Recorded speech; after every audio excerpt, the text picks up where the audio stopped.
그럼 먼저 핵심 이슈의 궁금증 풀어보는 ETY 시작합니다.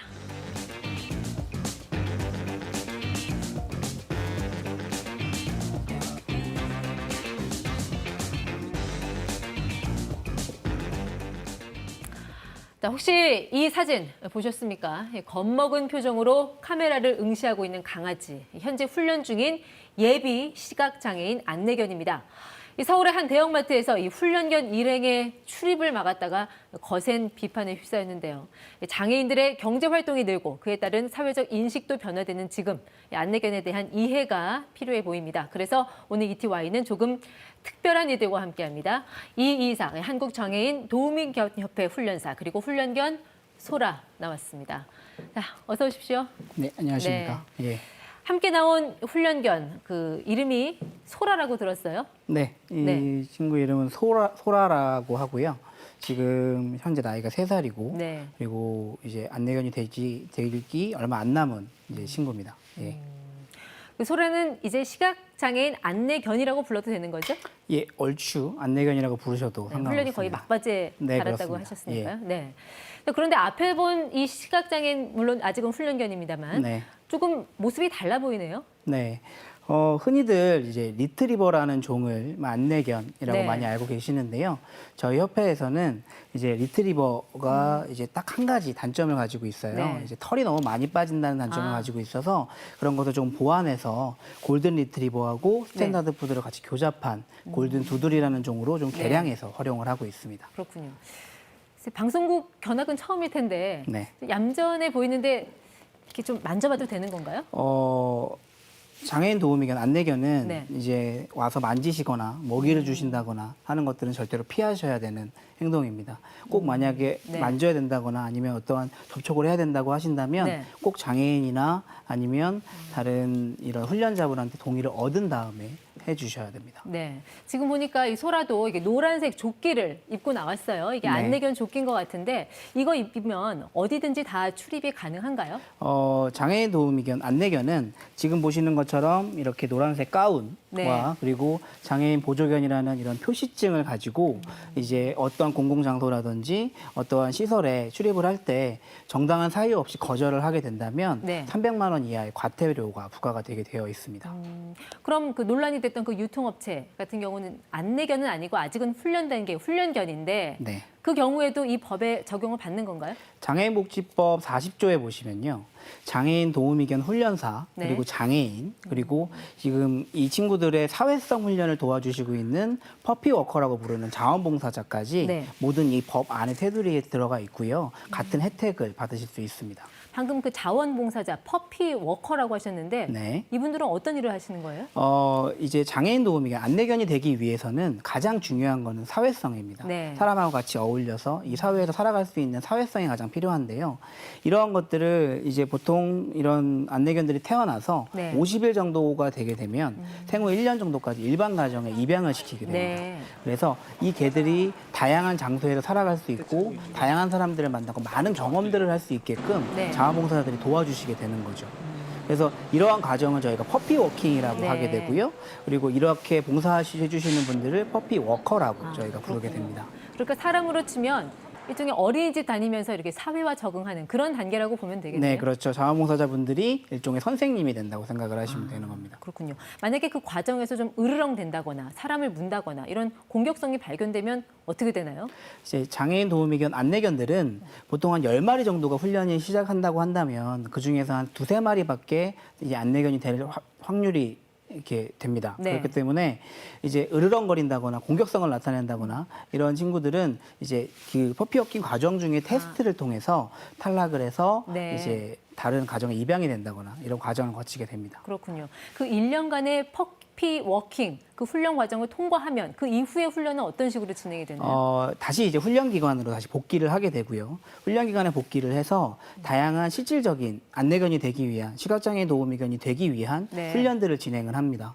예를 들어서 에스컬레이터를 탑승한다든지 네. 다양한 길을 안내해주는 훈련, 그리고 장애물이 있으면 멈춰 선다든지 장애물을 피해가는 이런 실질적인 시각장애인분의 눈이 되어서 활동할 네. 수 있도록 훈련을 시키고 있습니다. 그럼 소라는 어느 단계까지 와 있어요? 소라는 이제 거의 모든 훈련들을 마치고요. 이제 실제적으로 장애인분과 같이 생활할 수 있게끔 네. 가정 적응 훈련들을 하고 있습니다. 그럼 실제 주인을 만나는 시기는 언제죠? 그러니까 시각 장애인과의 어떤 매칭이 이루어져야 되잖아요. 네. 그건 어떤 식으로 진행돼요?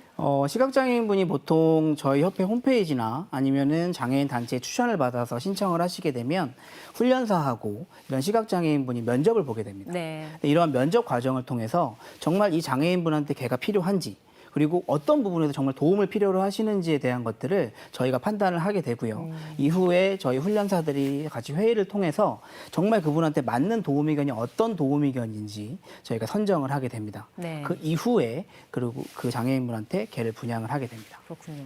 국내 시각장애인 안내견은 어떻습니까? 수요에 비해서 공급이 충분한가요? 제가 듣기로는 몇 마리 안 된다고 들어서요. 1년에 한 12마리에서 15마리 정도의 개들이 분양된다고 생각을 하시면 되는데요. 삼성화재 안내견학교에서 보통 1년에 한 12마리 정도, 네. 저희 협회에서 1년에 한 3마리 정도의 개들을 분양을 하고 있습니다. 몇 마리 안 되네요. 네, 이제 한 마리를 양성을 하는데 보통 2년이라는 기간이 들고요. 비용은요? 그리고 보통 한 1억에서 2억 정도의 비용이 소요가 됩니다.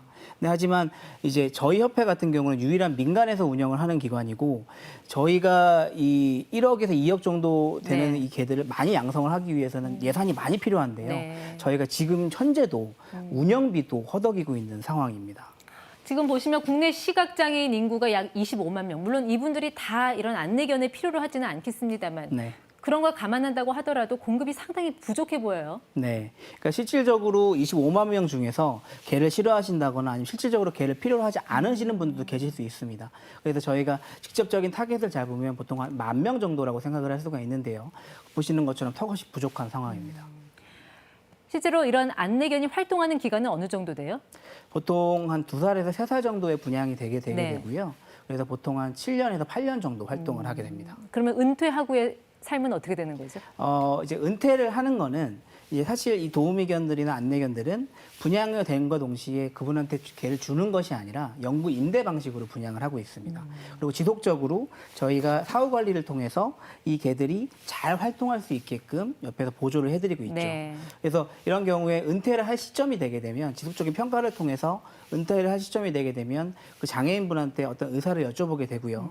보통 그 새로운 도우미견을 분양받는다거나 아니면은 다시 계속 함께하기 어려운 경우가 된다면 다시 협회에 돌아와서 네. 다시 다른 가정에 재입양이 된다던가 아니면 협회에서 남은 여생을 보내고 있습니다. 네. 자, 아무래도 이제 이런 여러 가지 어려운 여건 속에서도 안내견의 보급과 양성에 힘쓰고 있는 가장 큰 목표가 뭐예요? 저희 협회가 존재하고 있는 이유, 그리고 이런 시각장애인 도우미견, 다양한 도우미견들이 존재하고 있는 이유는 이제 장애인분들의 활발한 사회 참여, 네. 그리고 사회 복귀, 그리고 다양한 경제적인 활동들을 참여할 수 있게끔 만드는 네. 것이 저희 목적입니다. 장애인들의 실제 좀 경제활동 참여 요즘 많이 나아졌나요? 어떤가요?